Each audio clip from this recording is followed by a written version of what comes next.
ఇంత పచ్చి అబద్ధాలు ముఖ్యమంత్రి చెప్పవచ్చునా? ఇంత దుర్మార్గంగా మాట్లాడవచ్చునా? కేసీఆర్ గారు 28,000 కోట్ల రుణమాఫీ చేసిండని చెప్పి నువ్వే చెప్తావు అసెంబ్లీలో. మళ్ళా నిన్న నువ్వే కేసీఆర్ 12,000 కోట్లే చేసిండని మళ్ళా అబద్ధం చెప్తాడు. ఇంత పచ్చి అబద్ధాల ముఖ్యమంత్రిని మనం కూడా అందుకే పేరు మార్వాలి. ఆయన పేరు అనుముల రేవంత్ రెడ్డి కాదు, అబద్ధాల రేవంత్ రెడ్డి. అబద్ధాలు తప్ప నిజం మాత్రం మాట్లాడాడు. ఆయనకేదో శాపం ఉన్నట్టుంది. నిజం చెప్తే తల 1000 ముక్కలు అవుతుందని ఎవడో శాపం పెట్టినట్టున్నాడు. అందుకే అబద్ధాలు తప్ప ఒక్క నిజం కూడా రాదు ఆయన నోట్లకెళ్ళి. దయచేసి నేను మిమ్మల్ని కోరేది ఒకటే, మా రైతన్నలు ముఖ్యంగా కోరేది, ఇవాళ ముఖ్యమంత్రి మాట మార్చిండు. 15,000 అన్నాడు, ఇప్పుడు 12,000 ఇస్తా అంటున్నాడు. ఆ 12,000 కూడా ఎప్పుడు ఇస్తాడో ఎవరికి తెలియదు. మార్చి 31 అంటున్నాడు. ఒకటి యాది పెట్టుకోండి, ఒకటి ఖచ్చితంగా గుర్తుపెట్టుకోండి. ఈ ముఖ్యమంత్రి ఈ ప్రభుత్వం వచ్చినాక ఇప్పటి వరకు రూపాయి రైతు బంధు కూడా ఇయ్యలే మీకు. ఆనాడు మన ప్రభుత్వం ఉన్నప్పుడు డిసెంబర్ 2023కు ముందు 7,600 కోట్ల రూపాయలు మనం మొత్తం కూడబెట్టి యాసంగి 2023లో రైతు బంధు కోసం పెట్టినాం.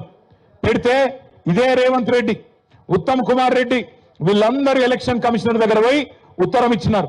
మీరు రైతు బంధు ఇప్పుడు వేస్తే మొత్తం మళ్ళా ఓట్లన్నీ కేసీఆర్ కి గుద్దుతారు కాబట్టి ఆపేయండి అని చెప్పి ఇదే రేవంత్ రెడ్డి, ఇదే ఉత్తమ్ కుమార్ రెడ్డి, ఇదే కాంగ్రెస్ పార్టీ ఆనాడు ఎన్నికల కమిషన్ దగ్గర పోయి ఆ రోజు ఆపిచ్చింది. అవే పైసలు, అవే 7,600 కోట్ల రూపాయలు మన ప్రభుత్వం, మన కేసీఆర్ గారు మన రైతుల కోసం పెట్టిన పైసలను 6 నెలలు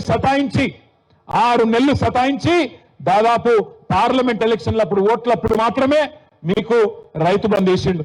ఆ తర్వాత ఒక్క రూపాయి కూడా ఈ రోజు వరకు ఇయ్యలే. వానాకాలం రైతు బంధు ఎగ్గొట్టిండు.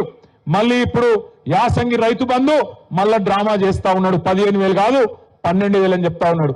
అందుకే నేను మా రైతన్నలందరికీ ఒకటే విజ్ఞప్తి చేస్తున్నా, గుర్తుపెట్టుకోండి, ఎగ్గొట్టిన వానాకాలం రైతు బంధు కూడా మీకు రేవంత్ రెడ్డి బాకీ ఉన్నాడు 7,500 రూపాయలు.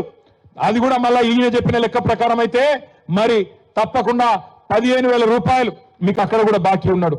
అదేవిధంగా మీకు మొదటి విడత యాసంగి 2023 కూడా ఎకరానికి 2,500 బాకీ ఉన్నాడు. మొత్తం కలిపి సంవత్సర కాలంగా ఒక్కొక్క ఎకరానికి ఒక రైతు బంధు విషయంలోనే రేవంత్ రెడ్డి ప్రభుత్వం, కాంగ్రెస్ ప్రభుత్వం ఒక ఎకరానికి 17,500 రూపాయలు ఒక్కొక్క రైతుకు బాకీ ఉన్నది.